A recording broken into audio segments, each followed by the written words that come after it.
ओम नमः शिवाय। आपका हमारे YouTube चैनल में बहुत बहुत स्वागत है। आज की कथा में हम विशेष रूप से वैश्यनाथ का अवतार, कृष्ण दर्शन अवतार, भिक्षुवर्य अवतार, ब्रह्मचारी अवतार, सुरत नर्तक अवतार तथा शिवजी का द्विज अवतार की कथा का श्रवण करेंगे। आपको आज की कथा समझ ना आए तो आप चैनल पर जाकर इससे पहले की कथा का श्रवण कीजिएगा। सूत जी कहते हैं, नंदीश्वर बोले, मुनि, एक समय जब देवताओं को वृत्तासुर ने परास्त कर दिया तो उन्होंने अपने सब आयुधों को दधीचि ऋषि के आश्रम में डालकर ब्रह्मलोक की यात्रा की। यहाँ पहुंचकर लोक पितामह से उन्होंने अपनी सब वेदनाएं कहीं। ब्रह्मा जी ने क्षण भर मौन हो विचार करके कहा कि इसके लिए आप लोग महर्षि दधीचि के पास जाकर उनकी अस्थियों की याचना करो, क्योंकि उन्होंने शिवजी की आराधना कर अपनी हड्डियों को वज्र से भी कठोर होने का वर प्राप्त किया है। जब उनकी हड्डियां मिल जाएंगी तब उनसे वज्र का निर्माण कर मृत को मारा जाएगा। नंदीश्वर ने कहा, ब्रह्मा जी के इन वचनों को सुनकर देवगुरु बृहस्पति को आगे कर इंद्र आदि देवता दधीचि ऋषि के आश्रम पर पहुंचे और सबने हाथ जोड़ उन्हें प्रणाम किया। तब देवताओं के इस आगमन का अभिप्राय जानकर ऋषि ने अपनी पत्नी सुवर्चा को आश्रम के भीतर भेज दिया और इंद्र से आगमन का कारण पूछा। इस पर स्वार्थ साधक इंद्र ने अपना अभिप्राय कहा। महर्षि दधीचि ने सोचा, परोपकार से बढ़कर दूसरा कोई धर्म नहीं है। उन्होंने शिवजी का ध्यान कर अपना शरीर त्याग दिया। पुष्पों की वर्षा हुई, देवता विस्मित हो गए। इंद्र ने कामधेनु द्वारा शीघ्र ही ऋषि की सब अस्थियां निकलवा ली और त्वष्टा से उनका अस्त्र बनाने को कहा। त्वष्टा की आज्ञा से विश्वकर्मा वज्र में अस्त्र बनाया। उनके तेज से वृद्धि को प्राप्त कर इंद्र ने वज्र हाथ में लेकर क्रुद्ध हो वृत्तासुर पर इस प्रकार प्रहार किया कि जिस प्रकार रुद्र ने काल पर किया था। फिर तो इंद्र ने पूर्णतया सन्नद्ध हो इस वज्र से वृत्तासुर को पर्वत के शिखर की तरह काट डाला।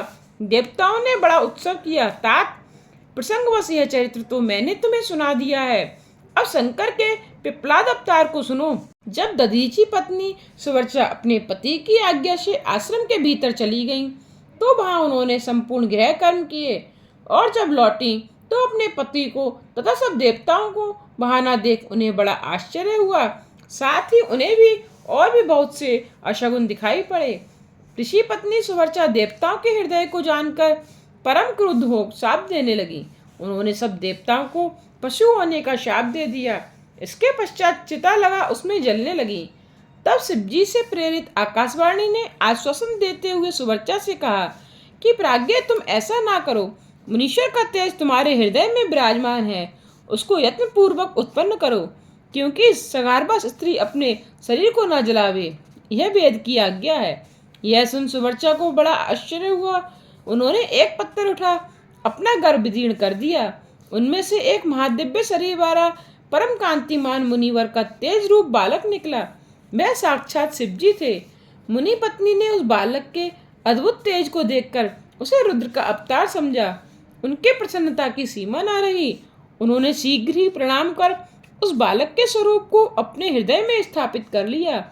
इसके पश्चात पति लोक की इच्छुक सुवर्चा ने पुत्र से कहा, तात, तुम दीर्घकाल तक इस पिप्पल के मूल में निवास कर सबके सुखदायक बनो और मुझे प्रेम पूर्वक पति लोक में जाने की आज्ञा दो, जहाँ जाकर मैं अपने पति के साथ रुद्र स्वरूपी आपका ध्यान करूं।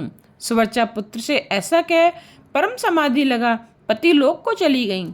वहाँ जा अपने पति को पा शिवलोक में आनंद से शिवजी की सेवा करने लगीं। उधर मुनि पुत्र के रूप में शंकर जी का अवतार समझ लिया। विष्णु और ब्रह्मा अपने गणों के साथ प्रीतिपूर्वक वहाँ आए और बड़ा उत्सव किया। फिर उन पिप्पल नामक शिव के अवतार का विष्णु आदि सब देवता सविधि संस्कार कर संतुष्ट हो गए। ब्रह्मा जी ने उनका नाम संस्कार कर पिप्पलाद नाम रखा। इसके पश्चात इंद्र आदि सभी देवताओं ने कहा, हे देवेश, प्रसन्न हो, ऐसा परमोत्सव कर ब्रह्मा विष्णु आदि सब देवता उनकी आज्ञा लेकर अपने लोक को चले गए। फिर तो महाप्रभु पिप्पलाद लोक हितार्थ कितने ही काल तक उस अस्वस्थ वृक्ष के मूल में तप करते रहे। नंदीश्वर बोले, एक दिन वे पिप्पलाद मुनि पुष्पभद्र नामक नदी में स्नान कर रहे थे तो उन्होंने एक मनोहर युवती को देखा कि जो शिवजी अंश से पैदा हुई थी। उसे देख तत्व प्रवीण मुनि पिप्पलाद उनके रूप पर अत्यंत मोहित हो गए और उसे प्राप्त करना चाहा। वह राजा अंधर्लय की कन्या थी। महर्षि पिप्पलाद राजा अंधर्लय के पास पहुंचे। राजा ने मुनि को यथोचित अभ्यर्थना की। ऋषि ने राजा से कन्या की याचना की। यह सुन राजा मौन हो गया और तत्क्षण उसने कुछ कहते न बना। पिप्पलाद ने कहा, या तो भक्तिपूर्वक कन्या मुझे दे दो, अन्यथा मैं तुम्हारे सहित सबको भस्म कर दूंगा। राजा ने भयभीत होकर मुनीश्वर को अपनी कन्या प्रदान की। मुनि उस शिव के अंश से उत्पन्न कन्या से विवाह कर उसको साथ लेकर अपने आश्रम पहुंचे। वृद्ध तपस्वी अत्यंत ही सौम्य स्त्री के साथ आनंद से वास करने लगे। उसका नाम पद्मा था। तब जैसे लक्ष्मी जी विष्णु की सेवा में रत रहती हैं, वैसे ही पद्मा भी मन वचन और कर्म से पति की सेवा करने लगी। पति से अपने ही समान 10 पुत्र उत्पन्न किए। संसार में किसी से निवारण न होने वाली उन्होंने शनिश्चर की पीड़ा निवृत्त की। उन्होंने वर दिया कि जन्म से लेकर 16 वर्ष तक मनुष्यों को और शिव भक्तों को वह बाधा ना हो। यदि इसके विपरीत शनि कहीं पर मनुष्यों को पीड़ित करेगा तो भस्म हो जाएगा। नंदीश्वर बोले, मुनीश्वर, पूर्व समय में नंदीग्राम में महानंदा नामक एक बड़ी रूपवती वैश्या रहती थी, जो शिव जी की भक्त थी। वह बड़ी धनवान, ऐश्वर्य युक्त और अनेक उज्जवल आभूषणों से युक्त तथा सर्वदा श्रृंगारित रहा करती थी। यह सर्वदा शिव जी के नाम जप में लगी रहती, पार्वती सहित शंकर की पूजा करती और सर्वदा रुद्राक्ष तथा विभूति धारण किया करती थी। वह सर्वदा शिव जी की पूजा कर उनका सुंदर यशोगान कर भक्ति पूर्वक उनके आगे गाया करती थी तथा एक बंदर और एक मुर्गे को रुद्राक्ष से दूषित कर हाथ की तालियों से शिव जी के आगे नचाती और शिव जी की भक्ति में रत रहकर सखियों सहित प्रेम पूर्वक हंसती रहती। शिला में रुद्राक्ष बांधे मुर्गा भी बंदर के साथ चतुर नाच नाचता और दर्शकों का मन प्रसन्न किया करता। इस प्रकार शिव जी की भक्ति में रत महानंदा ने कितना ही समय व्यतीत किया। तब एक दिन शंकर जी वैश्य का रूप धारण कर उसके भाव की परीक्षा लेने आए। उनके हाथ में रत्न जड़ित एक बड़ा ही सुंदर कंकड़ था। उसे देख महानंदा मुग्ध हो गईं। वैश्य रूप शिव जी उसके मन के लालच को समझ गए। उन्होंने कहा, यदि तुम्हारा मन इस कंकड़ के लिए क्षुब्ध हो रहा है तो तुम ही इसको प्रसन्नता से धारण करो, परंतु यह कहो कि इसका मूल्य क्या दोगी। वैश्या ने कहा, मैं एक व्यभिचारिणी वैश्या हूँ। व्यभिचारी हमारे कुल का परम धर्म है। यदि आप यह कंकड़ मुझे दे दोगे तो मैं 3 दिन और 3 रात आपकी स्त्री रहूंगी। वैश्य ने कहा, पति बल्लभे तथास्तु, लो यह रत्न कंकड़ और 3 रात मेरी स्त्री रहो। इस व्यवहार में सूर्य और चंद्रमा प्रमाण हैं, परंतु 3 बार सत्य है, ऐसा कहकर मेरे हृदय को स्पर्श करो। वैश्या ने कहा, प्रभु, मैं 3 दिन और 3 रात आपकी पत्नी रहकर सहधर्म का पालन करूंगी। यह सत्य है, सत्य है, सत्य है। ऐसा कह सूर्य और चंद्रमा को साक्षी बना नंदा ने प्रीति सहित 3 बार उसके हृदय का स्पर्श किया। वैश्य ने उसे कंकड़ देकर रत्नमय लिंग उसके हाथ में रख दिया और कहा, हे कांते, यह रत्न जड़ित शिव जी का लिंग मुझे प्राणों से भी अधिक प्रिय है। तुम सदैव इसकी रक्षा करना और यत्नपूर्वक गुप्त रखना। तब ऐसा ही होगा, यह कहती हुई महानंदा ने उस रत्नमय लिंग को लेकर नाटक के मंडप में रखकर घर में चली गई। फिर रात्रि के समय उस वैश्य को कोमल गद्दे और तकियों से शोभित पलंग पर ले जाकर आनंद से सो गई। अर्धरात्रि के समय नृत्य मंडप में सहसा यह एक वाणी उत्पन्न हुई कि तात, इस नृत्य भवन में वायु की सहायता से अग्नि प्रज्वलित हो गई है। इसके पश्चात नृत्य मंडप जलने लगा। महानंदा ने दौड़कर बंधे हुए बंदर और मुर्गे को दूर भगाया। लिंग खंभ के साथ जलकर टुकड़े टुकड़े हो गया। उसे जला देखकर वह वैश्य और वैश्या बड़े दुखी हुए। उन्होंने कहा, मेरा प्राणों से भी प्यारा शिवलिंग जल गया। भद्रे, तुम्हें अपने भृत्यों से मेरी चिता बनवा दो और मैं अग्नि में प्रवेश कर जाऊं। यदि ब्रह्मा, विष्णु व महेश भी आकर मना करें तो मैं नहीं मान सकता। वैश्या ने अपने भृत्यों को आज्ञा दे चिता बनवा दी।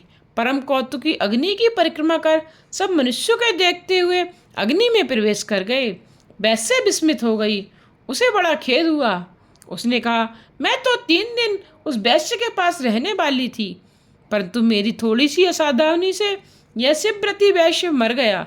अतएव मैं उसके साथ ही अग्नि में प्रवेश कर जाऊं तभी अच्छा है। सत्य से ही परम गति होती है। यह सुन लोगों ने उसे प्राण त्यागने के लिए मना किया, परंतु उसने अपना सारा धन ब्राह्मणों को दान कर दिया तथा स्वयं प्रज्वलित अग्नि में कूदने चली।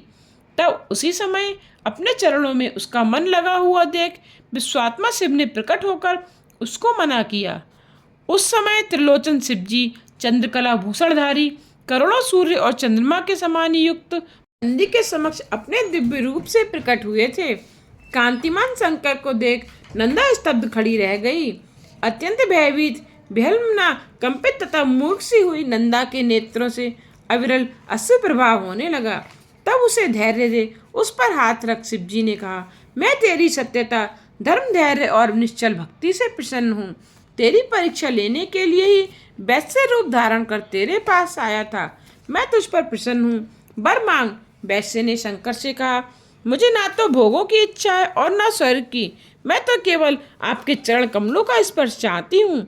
मेरे जितने साथी और भृत्यादि हैं, इन्हें भी आपका दर्शन ही चाहिए। अतएव मेरे साथ ही इन सबको भी आप अपने परम पद को ले चलिए। शिवजी ने एवमस्तु कह उन सबको अपने परम पद को भेज दिया।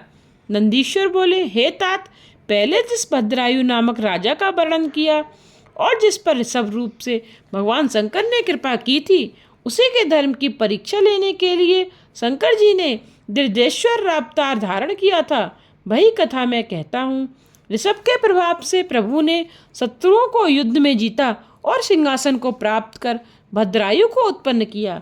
समय आने पर उसने चंद्रावण की पुत्री सीमांतिथि को अपनी पत्नी बनाया। तब एक समय जब यह बसंत ऋतु को पाकर सघन वन में विहार करने गया, तो पार्वती सहित भगवान शंकर उसके धर्म की दृढ़ता की परीक्षा के लिए वहां जाकर विहार करने लगे। पार्वती और शंकर जी उस वन में जाकर द्विज दंपति हो गए तथा एक मायामय सिंह प्रकट कर उसके भय से स्वयं भयभीत हो भद्रायु के पास भाग कर गए और कहा, इससे हमारी रक्षा कीजिए। यह सुनते ही उस नृपतीश्वर ने ज्यों ही धनुष उठाया उस व्याघ्र को मारना चाहा कि त्यों ही उस मायामय सिंह ने झपट कर उस ब्राह्मण की स्त्री को खा लिया। वह स्त्री हे नाथ हे कांते कहते ही रट रही। तब तक राजा ने उस सिंह पर अपने तीक्ष्ण बाणों का प्रहार किया, परंतु उसने कुछ भी व्यथा ना हुई और वह स्वच्छंदता से उस स्त्री को ले भागा। तब व्याघ्र द्वारा स्त्री के अपहरण किए जाने से ब्राह्मण बार बार रोने लगा। फिर राजा भद्रापुर से बोला, राजन, तुम्हारे बड़े बड़े आयुध कहाँ हैं? तुम्हारे परमाजम का क्या फल है? क्या जंगली जानवरों के घातों का भी निवारण करने में समर्थ नहीं हो? दुख से रक्षा करना क्षत्रियों का धर्म है। जब कुलोचित धर्म ही नष्ट हो गया तो जीवित रहने का क्या प्रयोजन है? जो दुखित की रक्षा नहीं करता, उसके जीवित रहने से उसका मरना ही श्रेष्ठ है। कृपण, अनाथ और दीन की रक्षा न करने से बुद्धिमान को विष खा लेना अथवा अग्नि प्रवेश कर लेना उत्तम है। नंदीश्वर बोले, तब इस प्रकार उस ब्राह्मण द्वारा अपने शत्रु की निंदा सुनकर राजा शोकाकुल हो अपने दुर्भाग्यों के प्रति बड़ा पश्चाताप करने लगा। उसने कहा, आज प्रारब्धवश मेरा पौरुष नष्ट हो गया। आज मुझे घोर पाप लगा। अब मैं इस मृत स्त्री वाले शोकाकुल ब्राह्मण के लिए अपने प्रिय प्राणों का त्याग कर इन्हें शोक रहित करूंगा। राजा भद्रायु मन में ऐसा निश्चय कर ब्राह्मण के चरणों पर गिरकर उन्हें संतोष देने लगा। उसने कहा, मैं अपनी रानी सहित अपना सब राजपाट आपके चरणों में निछावर करता हूँ। ब्राह्मण ने कई बातें कहकर उस राजा से यह कहा कि मेरी स्त्री नहीं है, तुम अपनी प्रधान स्त्री दे दो। इस पर राजा ने कहा, मैं और तो सब कुछ दे सकता हूँ, परंतु स्त्री नहीं। फिर स्त्री सेवन तो घोर पाप है। अन्य पाप तो प्रायश्चित से नष्ट हो जाते हैं, किंतु पर स्त्री उपभोग से अर्जित पाप कदापि नहीं धुल सकता। ब्राह्मण ने कहा, मैं अपने तप से ब्रह्महत्या तथा मदिरा का सेवन रूप घोर पाप भी शांत कर सकता हूँ। फिर पर स्त्री उपभोग तो क्या है? अतः तुम अपनी स्त्री मुझे दे दो। नंदीश्वर बोले। ब्राह्मण की बात से राजा चिंतित हो गया। उसने विचारते विचारते निश्चय किया कि दोनों की रक्षा करना कर्तव्य है। इससे तो यही अच्छा है कि स्त्री दान कर दूं। इसके पश्चात मैं शीघ्र ही अग्नि में प्रवेश कर जाऊं, जिससे संसार में मेरी कीर्ति होगी। ऐसा मन में निश्चय कर उस राजा ने अग्नि प्रज्वलित की और हाथ में जल ले उस ब्राह्मण को बुला पत्नी दान कर दिया। इसके पश्चात अग्नि की 3 प्रदक्षिणा कर एकाग्र हो शिव का ध्यान करने लगा।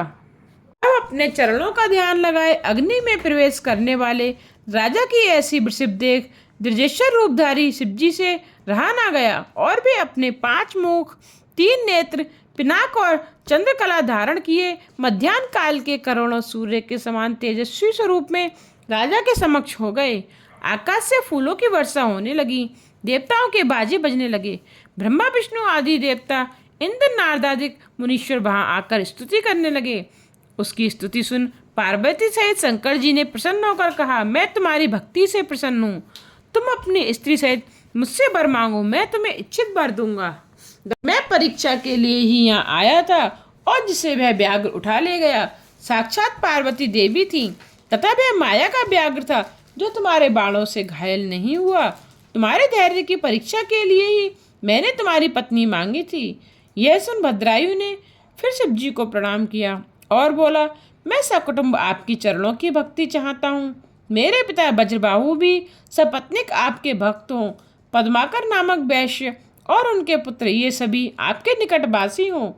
नंदीश्वर कहते हैं कि फिर उसकी रानी ने अपने पिता चंद्रलांग तथा माता सीमांतनी के लिए भी ईश्वर की निकटता मांगी। भक्त वत्सल ने उनको ए मस्तु कहकर यथेष्ट वर दिया और तत्क्षण वही अंतर ध्यान हो गए। नंदीश्वर बोले, हे मुनीश्वर, अर्बुदोचल पर्वत के समीप भील पंचोत्पन्न आहु नामक एक भील था जिसकी स्त्री का नाम आहुका था और जो बड़ी ही पतिव्रता थी तथा दोनों ही बड़े शिव भक्त थे।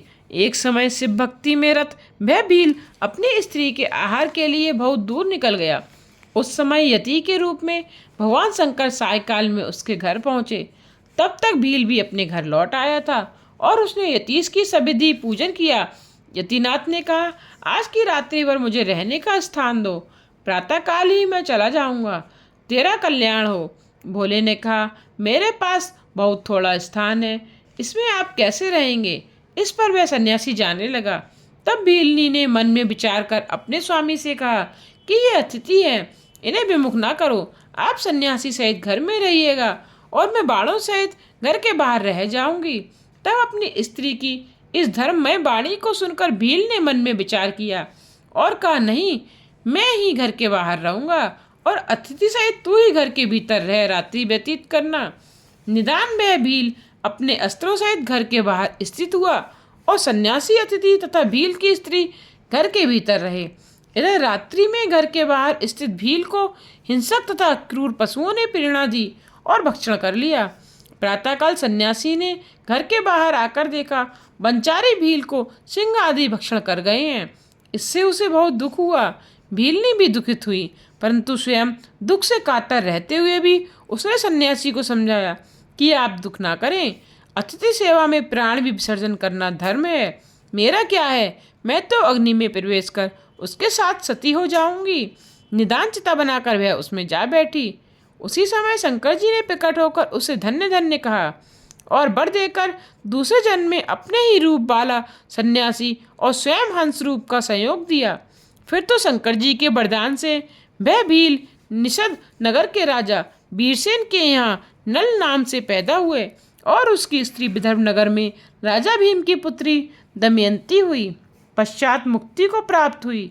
नंदीश्वर लिंग रूप से वहाँ अचलेश्वर नाम से प्रसिद्ध हुए।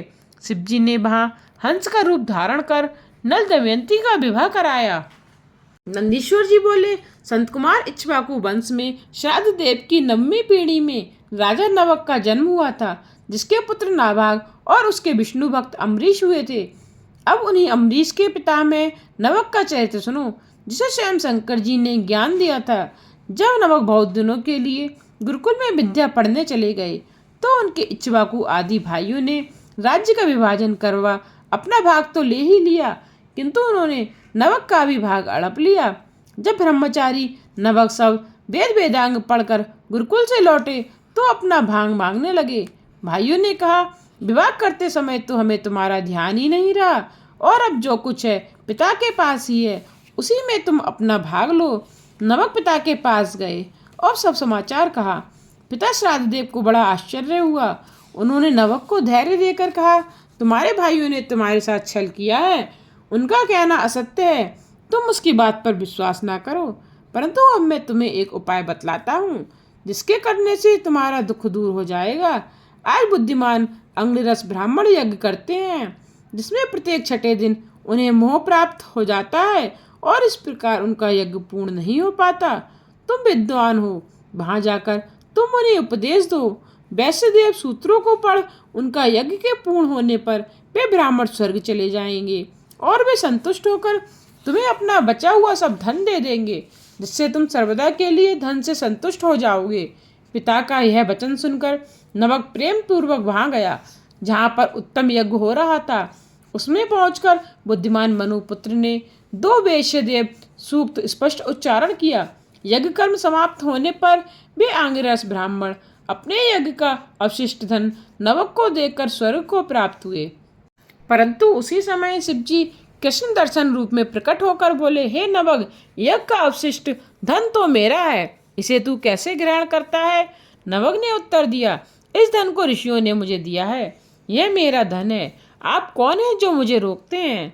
तब नवग का कहा हुआ यह सत्य वचन सुनकर कृष्ण दर्शन ने कहा, हम दोनों के वाद विवाद में आपके पिता ही प्रमाण हैं, जाओ उन्हीं से पूछो, वे जैसा कहें हम वैसा मान लेंगे। यह सुन नवक अपने पिता के पास पहुँचे। मनु श्राद्ध देव ने कहा, वह पुरुष देवता शंकर जी हैं, यज्ञ में अवशिष्ट वस्तु उन्हीं की है, यदि वे कृपा करें तो तुम पा सकते हो। वहाँ तुम जाकर उनकी स्तुति करो, अपने अपराध को प्रणाम कर तथा स्तुति करके क्षमा कराओ। वह सबके अखिलेश्वर प्रभु शंकर जी यज्ञ के अधिष्ठाता हैं। ब्रह्मा विष्णु आदि सब देवता सिद्ध और ऋषि उनके अनुग्रह से ही कृतकार्य होते हैं। ऐसा कहकर मनु श्राद्ध देव ने अपने पुत्र को शंकर जी के पास लौटा दिया। नव शंकर जी के पास पहुँचे, हाथ जोड़कर उनकी विविध प्रकार से स्तुति करने लगे, अपने अपराधों के लिए बार बार क्षमा मांगी। उसी समय ब्रह्मा विष्णु इंद्र आदि सब देवता तथा सिद्ध और मुनिजन भी वहाँ आए और वे सब हाथ जोड़कर पृथक पृथक उनकी स्तुति करने लगे। तब शिवरूप कृष्ण दर्शन से प्रसन्न हो नवक से कहा, तुम्हारे पिता ने जो कुछ कहा है वह सब सत्य है, तुम भी साधु हो, इसमें संदेह नहीं। मैं तुम्हारे व्रत से प्रसन्न हूँ। मैं तुम पर कृपा कर यह सनातन ब्रह्म ज्ञान देता हूँ कि तुम शीघ्र ही महाज्ञानी होकर सब वस्तुओं को ग्रहण करो। ऐसा कह सत्य बर्तनों पर याद करने वाले भगवान शंकर उन देवताओं के देखते देखते अंतर्ध्यान हो गए। ब्रह्मा विष्णु तथा इंद्र आदि सब देवता उनको नमस्कार कर आनंद पूर्वक अपने धाम को चले गए। श्राद्ध देव भी अपने स्थान को गए, फिर अनेक सुखों को भोगते हुए अंत में शिवलोक को चले गए। नंदीश्वर बोले, ब्रह्मपुत्र एक बृहस्पति और सब देवताओं को साथ ले इंद्र शंकर जी के दर्शन करने के लिए कैलाश पर्वत पर गए तो इंद्र को आया जान शिवजी उनकी परीक्षा करने लगे। लीलाधारी प्रभु शंकर ने भयंकर अवधूत रूप धारण कर लिया। उन्होंने आगे से जाकर मार्ग रोक लिया और प्रज्वलित अग्नि के समान देदीप्यमान लंबे होकर वहां स्थित हो गए। बृहस्पति जी के साथ इंद्र ने मार्ग में मध्य में अद्भुत आकार वाले भयंकर पुरुष को देखा। तब अहंकारी इंद्र ने शंकर जी को न पहचान कर मार्ग में स्थित उस पुरुष से कहा, तुम कौन हो और दिगंबर यथा अवधूत आकार वाले तुम कहाँ से आए हो और तुम्हारा नाम क्या है? मुझसे शीघ्र ही सत्य सत्य कहो। शंकर जी अपने स्थान पर स्थित हैं अथवा कहीं गए हैं। देवता और बृहस्पति सहित मैं उनके दर्शन को जाता हूँ। यह सुनकर मदनासक शंकर जी कुछ नहीं बोले। इंद्र ने फिर पूछा, परंतु शंकर जी फिर भी कुछ नहीं बोले। त्रिलोकेश्वर इंद्र ने पूछा, परंतु दिगंबर फिर भी मौन रहे। इंद्र बार बार पूछते, परंतु उनके अभिमान का नाश करने की इच्छा से भगवान दिगंबर कुछ नहीं बोलते। तब इंद्र ने ललकार कर कहा, क्यों रे मूर्ख, तू पूछने पर उत्तर क्यों नहीं देता? इस कारण मैं तुझको अपने वज्र से मारता हूँ, देखो तुझे कौन बचाता है। ऐसा कहकर उन्होंने दिगंबर को मारने के लिए वज्र उठाया। तब इंद्र को हाथ में वज्र लिए देख शिवजी ने उस वृक्षपात को स्तंभित कर दिया। इंद्र का वज्र उन पर न चल सका। तब भुजा के रुक जाने से इंद्र को बड़ा क्रोध आया, वह भीतर ही भीतर जलने लगा। इतने में बृहस्पति जी ने समझ लिया कि यह परम तेजस्वी पुरुष शिव ही हैं। उन्होंने शिवजी को प्रणाम किया, अनेक शब्दों में शिवजी की स्तुति की। शिवजी प्रसन्न हो बृहस्पति को इंद्र का जीवन दान प्राप्त कराने के कारण जीव नाम से विख्यात हुए। शिवजी ने मस्तक के क्रोध को उठाकर लवण समुद्र में फेंक दिया। वह तुरंत एक बालक हो गया। उसका नाम जलंधर पड़ा। वह सिंधु का पुत्र कहलाया। फिर देवताओं की प्रार्थना से उसे शिवजी ने ही मारा। सब देवता सुखी हुए। शिवजी अंतर्ध्यान हो गए। इस प्रकार बृहस्पति सहित इंद्र शिव का दर्शन कर अपने स्थान को लौटे। नंदीश्वर बोले, मुनि श्रेष्ठ, विदर्भ नगर में एक सत्यरथ नामक राजा था, जिसने शिव धर्म सेवन करते हुए अपना बहुत सा समय व्यतीत किया। एक समय उसके नगर पर बहुत से शत्रुओं ने मिलकर आक्रमण किया, जिसमें सत्यरथ ने उन सबसे बड़ा युद्ध किया, परंतु विजयी न हुआ और शत्रुओं ने उसे मार डाला। उसकी पटरानी गर्भवती थी। जब उसने देखा कि शत्रुओं ने उसे घेर लिया है, तो वह लुक छुप कर नगर से बाहर चली गई और शिवजी का स्मरण करते हुए बहुत दूर पूर्व दिशा में जाकर एक सरोवर के निकट एक सघन बट वृक्ष के नीचे अपना आश्रम बना लिया। वहाँ उसने सर्व लक्षण संपन्न एक दिव्य बालक उत्पन्न हुआ। इसके पश्चात जब उस बालक की माता सरोवर में जल पीने गई, तो उसे घड़ियाल ने पकड़ लिया। बोलो, सज्जाद बालक भूख प्यास से पीड़ित और माता पिता से हीन दशा में बहुत रोने लगा। यह देख शिवजी को दया आई। उन्होंने एक भिखारन ब्राह्मणी को उधर प्रेरित कर दिया। वह विधवा ब्राह्मणी उनके पास जा पहुंची। देखा तो अभी तक उस शिशु का नाल भी नहीं कटा था और वह अकेले ही पड़ा रो रहा था। बिच्छुड़ी को बड़ी दया आई। उसने उसे उठाकर पालन करना चाहा।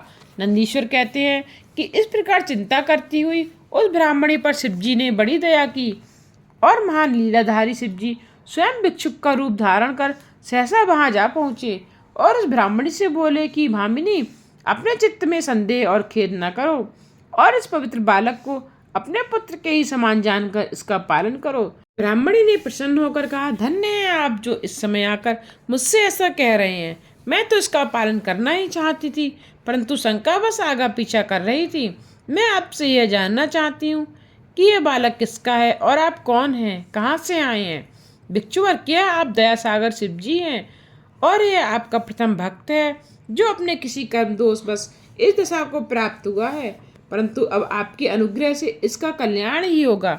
अब मैं अवश्य ही रक्षा करूंगी। तब इस प्रकार शिव दर्शन से विज्ञान प्राप्त करने वाली भिक्षुणी से भिक्षुवर शंकर जी बोले, अनुदय, यह शिव भक्त विदर्भ नरेश सत्यरथ का पुत्र है। इसका पिता साल शत्रु द्वारा मार डाला गया है। उसकी स्त्री घर से निकल यहाँ भाग आई थी और इस वन में आकर अपने इस पुत्र को उत्पन्न किया है। और ज्यों ही यह उत्पन्न हुआ कि इसकी माता प्यास से व्याकुल हो उस सरोवर में जल पीने गई, तो वहाँ उसे कर्क ने पकड़ लिया है। उसने पूछा, इस बालक का पिता शत्रुओं ने क्यों मारा गया तथा इसकी माता कर्क ने क्यों पकड़ी। तब भिक्षुक ने कहा, इसका पिता विदर्भराज पहले जन्म में राजा पांडु हुआ, जिसने सदैव शिव धर्म का पालन किया। एक समय जब वह राजा शिवार्चन में तल्लीन था कि सहसा कुछ शत्रुओं के आक्रमण का समाचार पाकर उसके मंत्रीगण अपने सामंतों सहित राजा को सूचना देने पहुंचे, तो राजा ने समझा कि ये शत्रु ही यहाँ पर आ गए हैं। अतः उसने शिव पूजा को त्याग तत्क्षण वहां से उस मंत्री आदि सबका सिर कटवा दिया। उसकी बुद्धि का भ्रम जो अपने शिव पूजा समाप्त किए बिना ही यह सब कार्य किया, उस पर पाप चढ़ बैठा, जिसके फलस्वरूप जब वह शिवव्रती फिर विदर्भ नगर में जन्मा, तो शिव पूजा के समाप्त न करने से सुखों के मध्य में ही शत्रुओं द्वारा मारा गया। तब तो पूर्व जन्म में इसका सत्यरथ पिता था। वह इस जन्म में शिवजी की पूजा से यति के कर्म से ऐश्वर्य रहित पुत्र रूप से हुआ है तथा इसकी माता ने अपने पूर्व जन्म में अपनी सौत को छल से मार दिया था। उसी पाप से इस जन्म में उसे कर्क ने खा लिया है। शिव की भक्ति और शिव की पूजा पूर्ण करने के कारण ही यह दरिद्रता को प्राप्त हुआ है। यह कहकर शिवजी ने उस ब्राह्मणी को अपना सत्य रूप दिखा दिया। ब्राह्मणी प्रसन्न हो परम प्रभु शंकर को प्रणाम कर गदगद वाणी से सब प्रेम स्तुति करने लगी। भिक्षुक रूपधारी शिवजी अंतर्ध्यान हो गए। ब्राह्मणी उस पुत्र को उठाकर अपने स्थान पर ले आई। इस प्रकार एक चक्रा नामक नगर में लाकर वह अपने पुत्र के साथ राजा के उस पुत्र का पालन करने लगी। बड़ा होने पर वह राजपुत्र सांडिल्य मुनि की आज्ञा में स्थित हो शिव का पूजन करने लगा। 1 वर्ष का समय व्यतीत हुआ। इसके पश्चात एक दिन वह राजपुत्र वन में जाकर एक गंधर्व कन्या से विवाह कर अकंटक राज्य करने लगा। इस प्रकार उस राज्यपुत्र को शिवजी की कृपा से सब सुख प्राप्त हुआ। नंदीश्वर बोले, तात, व्याघ्रपाद का पुत्र उपमन्यु जो कई जन्मों से सिद्ध होकर इस जन्म में फिर कुमारपन को प्राप्त हुआ। अपनी माता सहित अपने मामा के घर रहा करता था। देव बस बड़ा ही दरिद्र हो गया था। उसे अपने मामा के यहाँ बहुत थोड़ा सा दूध पीने को मिलता था। जिसने उसकी दूध की इच्छा बनी रहती थी, वह बारंबार अपनी माता से दूध मांगता, परंतु माता के पास दूध कहाँ। उस तपस्विनी ने माता के घर के भीतर प्रवेश कर एक उपाय विचारा। करणों के बीनने से जो बीज मिले थे, उन बीजों को इकट्ठे किया। बीजों को पीस उनको जल में मिलाकर कृत्रिम दूध बालक को पिलाती और पालन करती। एक दिन उस बालक ने कहा कि यह दूध नहीं है और रोने लगा। तब अपने पुत्र के उस रोने से कमल के समान मुख वाली उसकी माता अपने हाथों से उसके नेत्रों को पोंछने लगी और कहने लगी कि हम बनवासियों के पास दूध कहाँ है, शंकर जी की कृपा के बिना दूध नहीं मिलता। तब अपनी माता के ऐसे वचनों को सुनकर मातवत्सल तथा शोकाकुल व्याघ्रपात का पुत्र बोला, माँ शक ना कर, यदि भगवान शंकर कल्याण करने वाले हैं तो कल्याण ही होगा। यदि महादेव जी कहीं हैं तो शीघ्र ही या देर से दूध देंगे ही। मैं उनकी कृपा के लिए साधन करूँगा। ऐसा कहकर वह बालक अपनी माता को प्रणाम कर विदा हो तप करने चल दिया। उसने हिमालय पर जाकर ओम नमः शिवाय इस पंचाक्षरी मंत्र को जपते हुए शिव जी का पूजन रूप परम तप करना आरंभ किया। फिर तो उस महात्मा बालक उपमन्यु के तप से चराचर भुवन प्रदीप्त हो गया। भगवान शंकर इंद्र का और पार्वती जी इंद्राणी का रूप धारण कर नादी के स्थान में ऐरावत हाथी का रूप धारण कर उस पर बैठ उस बालक के पास आए और बोले कि मैं तुम्हारे तप से प्रसन्न हूँ, जो इच्छा हो वह मांगो। बालक ने कहा, मैं शंकर जी की भक्ति मांगता हूँ। इंद्र ने कहा, क्या तुम देवताओं के स्वामी इंद्र को नहीं जानते? मैं वही इंद्र हूँ। रुद्र को त्याग कर मेरी पूजा करो। यह सुनकर मुनिपुत्र ने अपने धर्म में विघ्न समझा। वह फिर पंचाक्षरी का जप करने लगा। उसने इंद्र से कहा, शंकर जी पिशाच कैसे? उन्हीं से तो ब्रह्मा और विष्णु उत्पन्न हुए हैं। प्रकृति से परे उन देवेश्वर रुद्र को तुम जानते नहीं। हे इंद्रदेव, तुम जाओ, मैं शंकर जी से ही वरदान लूंगा। चाहे दूध के बिना भले ही मैं मर जाऊं, पर शंकर जी की निंदा नहीं सुनूंगा। और यदि तुम फिर मेरे सामने शंकर जी की निंदा करोगे तो मैं तुमको शिव के अस्त्र से मारकर अपना शरीर त्याग दूंगा। ऐसा कहकर उपमन्यु ने दूध की इच्छा त्याग स्वयं मरने की इच्छा कर ली और इंद्र को मारने के लिए तैयार हुआ। उसने भस्म उठा, उसे अघोर मंत्र से अभिमंत्रित कर अपने इष्ट देव के युगल चरणों में ध्यान कर उसमें अग्नि स्थापित की और इंद्र पर छोड़ दिया। परंतु वह इंद्र तो थे नहीं, वह तो साक्षात शंकर जी थे। तत्काल प्रत्यक्ष हो उस ब्राह्मण को दर्शन दिया और हजारों दूध के समुद्र तथा अन्य भक्ष्य और भोज्य पदार्थों के समूह से दिखाए और पार्वती सहित बैल पर बैठ गणों सहित त्रिशूल आदि सुंदर अस्त्रों से शोभित अपना रूप दिखाया। आकाश में धुंधुभी बजने लगी और फूलों की वर्षा हुई। यह देख उपमन्यु शिव जी को दंडवत करता हुआ पृथ्वी पर लेट गया। फिर तो भगवान शंकर जी ने आओ ऐसा कहते हुए उसे बुलाया और मस्तक सूंघ वर देने को कहा। उपमन्यु ने शंकर जी की स्तुति की। शंकर जी ने हृदय से लगाया। पार्वती जी ने प्यार कर कुमार के समान ही अपना अक्षय कुमार नामक पुत्र बनाया। शिव जी ने क्षीर सागर के समान स्वादित उसे एक अनश्वर सागर दिया। महादेव और पार्वती ने उसे और भी बहुत से दिव्य वर दिए। इसने शिव जी की परम भक्ति मांगी। शिव ने उसके मांगने के अनुसार अजर अमर और सर्वदा दुख से रहित अपनी भक्ति दी। उसे अक्षय गोत्र दिया। साथ ही यह भी कहा, मैं तुम्हारे आश्रम के निकट सर्वदा स्थित रहा करूंगा। ऐसा कहकर पार्वती सहित शंकर जी वहां से अंतर्ध्यान हो गए। उपमन्यु शंकर जी द्वारा श्रेष्ठ वरों को प्राप्त कर अपनी माता के पास गया और सब समाचार कह सुनाया। यह समाचार सुनकर उसकी माता बड़ी हर्षित हुई। अब भाई उपमन्यु सबका पूज्य बन गया। अब वह सारे सुखों का भागी हो गया। इसी प्रकार परमात्मा शिव सर्वदा सज्जनों को सुखदायी हैं। आज की कथा को यहीं विश्राम देते हुए इससे आगे की कथा का श्रवण आप कल के अध्याय में कीजिएगा।